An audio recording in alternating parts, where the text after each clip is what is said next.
বন্ধুসকল আজিৰ ভিডিঅ'টোত আমি চাম আপোনালোকে কিদৰে আপোনাৰ মোবাইলত অতি সহজে যিবিলাক অৰিজিনাল ডকুমেন্টছ আছে সেইবিলাক ৰাখিব পাৰিব আৰু সেইবিলাক অৰিজিনালৰ ভ্যালু যেনেকুৱা সেম ভ্যালু হ'ব কোনো ডিফাৰেন্স নহয় যেনেকুৱা Aadhaar card driving licence fitness certificate ID card pan card registration গাড়ীৰ আৰসি স্কুল সাৰ্টিফিকেট ইত্যাদি আদিৰ ডিজিটেল যেটো কপি আছে হেতু মোবাইলত ইজিলি ৰাখিব পাৰিব আৰু যিকোনো ঠাইত যেতিয়াই প্ৰয়োজন হ'ব সেই ডকুমেন্টছ খিনি শো কৰিব পাৰিব আৰু কোনো ধৰণৰ আপোনালোকৰ অসুবিধা নহয় সো বন্ধুসকল এই যেটো এপছ আছে এটো গভৰ্নমেন্ট এপছ হয় আৰু টোটালি ফ্ৰী হয় সো কিদৰে ইউজ কৰিব লাগে আজিৰ এই ভিডিঅ'টোত দেখুৱাম সো আহক বন্ধুসকল ভিডিঅ'টো আৰম্ভ কৰো বন্ধুসকল প্ৰথমে আপোনাৰ মোবাইলৰ প্লে ষ্টৰত যাব লাগিব আৰু তাতে ডিজি লকাৰ বুলি সাৰ্চ কৰি লব সাৰ্চ কৰাৰ পিছত এটো এপছ আহিব জাস্ট ইনষ্টলত ক্লিক কৰি লব ইনষ্টল হোৱাৰ পিছত জাস্ট ওপেনত ক্লিক কৰি লব তাৰ পিছত বন্ধুসকল এই এপছটোৰ ইন্টাৰফেসখন এনেকুৱা আপোনালোক দেখা পাব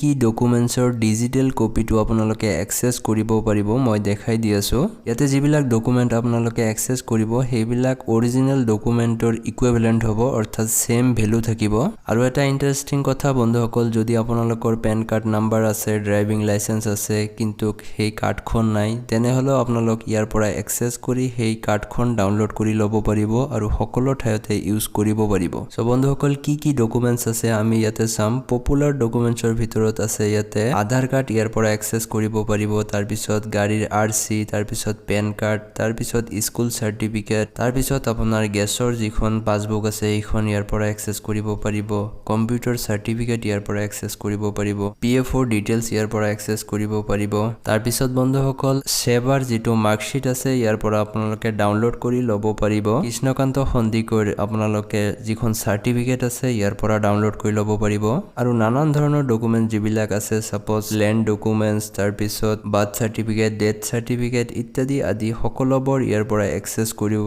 পাৰিব যদিও সেই ডকুমেন্টছখন আপোনাৰ লগত নাই অৰিজিনালখন নাই কিন্তু ইয়াৰ পৰা সেই ডকুমেন্টছৰ নাম্বাৰে দি আপোনালোকে এক্সেস কৰিব পাৰিব সো বন্ধুসকল এক্সেস কৰাৰ কাৰণে জাস্ট ইয়াতে গেট ষ্টাৰ্টেডত ক্লিক কৰি ল'ব তাৰ পিছত বন্ধুসকল যদি আপোনাৰ লগত ইয়াৰ ইউজাৰ আইডি আৰু পাসওয়াৰ্ড আছে তেনেহলে সাইন ইনত ক্লিক কৰি ল'ব আৰু যদি নাই তেনেহলে ক্ৰিয়েট একাউন্টত ক্লিক কৰি ল'ব তাৰ পিছত বন্ধুসকল ইয়াতে আপোনাৰ আধাৰ কাৰ্ডৰ সেম নেম ইয়াতে এন্টাৰ কৰি ল'ব তাৰ পিছত ইয়াতে ডেট অফ বাৰ্থ ইয়াৰ পৰা সিলেক্ট কৰি ল'ব তাৰ পিছত আপোনাৰ জেন্ডাৰ ইয়াৰ পৰা সিলেক্ট কৰি ল'ব মেল ফিমেল আদাৰ্স বুলি সিলেক্ট কৰি ল'ব তাৰ পিছত ইয়াতে মোবাইল নাম্বাৰ এন্টাৰ কৰি ল'ব তাৰ পিছত 6 ডিজিট এটা পিন দিব যি পিনৰ সহায়ত আপোনাক সেই এপ্লিকেশনখন লগইন কৰিব লাগিব অৰ্থাৎ এটোৱে আপোনাৰ পাসওয়াৰ্ড হ'ব তাৰ পিছত বন্ধুসকল ইয়াতে আপোনাৰ ইমেইল আইডি দিব আৰু ইয়াতে আধাৰ কাৰ্ড নাম্বাৰ এন্টাৰ কৰিব এন্টাৰ কৰাৰ পিছত বন্ধুসকল ইয়াতে জাস্ট সাবমিটত ক্লিক কৰিব আৰু আপোনাৰ আধাৰ লিংক থকা মোবাইলত এটা ওটিপি যাব সেই ওটিপি খন যেতিয়া ভেৰিফাই কৰিব তাৰ পিছত আপোনাৰ একাউণ্টখন সাকসেসফুলি ৰেজিষ্টাৰ হৈ যাব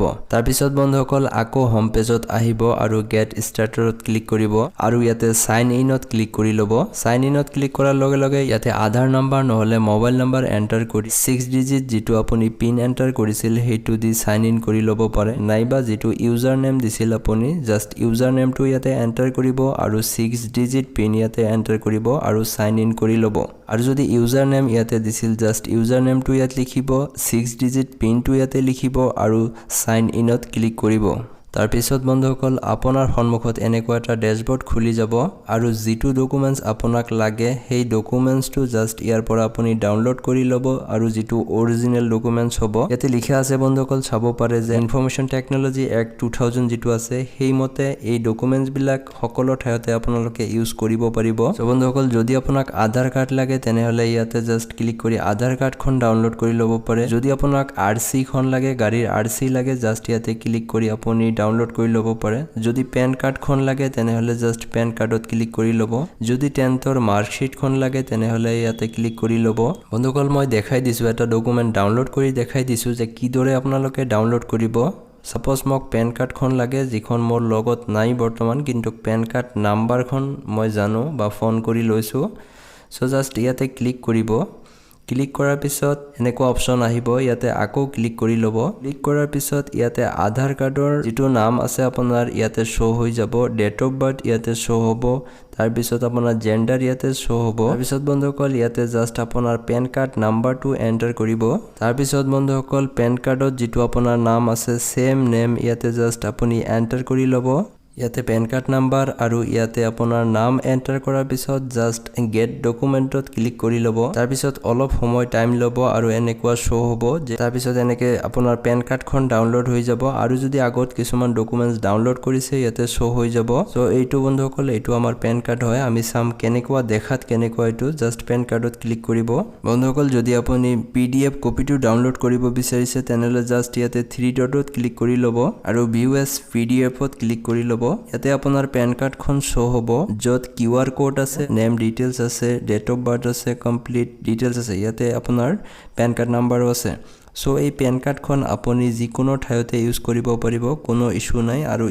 ইয়াতে ক্লিক কৰি আপুনি ডাউনলোড কৰি ল'ব পাৰিব সো বন্ধুসকল ইয়াতে মই বহুত কেইটা ডকুমেন্টস ডাউনলোড কৰিছো ইয়াতে আধাৰ কাৰ্ড আছে সো বন্ধুসকল এইদৰে মই ইয়াতে বহুত কেইটা ডকুমেন্টস ডাউনলোড কৰিছো ইয়াতে চাব পাৰে মই যদি আধাৰ কাৰ্ডত ক্লিক কৰো ইয়াতে চাব পাৰে মোৰ আধাৰ কাৰ্ড শো হৈছে যেটো ডিজি লকাৰ দি ভেৰিফাই হৈছে এই ডকুমেন্টসটো যিকোনো ঠাইতে ইউজ হ'ব কোনো প্ৰবলেম নহয় তাৰ পিছত বন্ধুসকল মই যদি মোৰ ড্ৰাইভিং লাইসেন্স চাও তেনেহলে আপোনালোকে চাব পাৰে যে ইয়াতে ড্ৰাইভিং লাইসেন্সখন শো হৈছে এলপিজিৰ যিখন মোৰ সাবস্ক্ৰিপচন আছে ইয়াতে চাব পাৰে আপোনালোক ডিটেইলছ আহিছে ভাৰত পেট্ৰলিয়ামৰ আছে যদি গাড়ীৰ আৰসি খন বন্ধুসকল মই চাব বিচাৰ ইয়াতে চাব পাৰে গাড়ীৰ কমপ্লিট ডিটেইলছ আছে ইয়াতে তলত কিউআৰ কোড আছে কমপ্লিট ডিটেইলছ আছে সো বন্ধুসকল এইদৰে আপোনালোকৰ যেটো ডকুমেন্টছৰ প্ৰয়োজন জাস্ট ইয়াৰ পৰা সিলেক্ট কৰি ল'ব আৰু সেই ডকুমেন্টছটো ইয়াৰ পৰা ডাউনলোড কৰি ল'ব পাৰে আৰু এবাৰ ডাউনলোড কৰাৰ পিছত হেতু আপোনাৰ সেই এপছত পাৰ্মানেন্টলি থাকি যাব আৰু যিকোনো ঠাইত আপোনালোকে শো কৰিব পাৰিব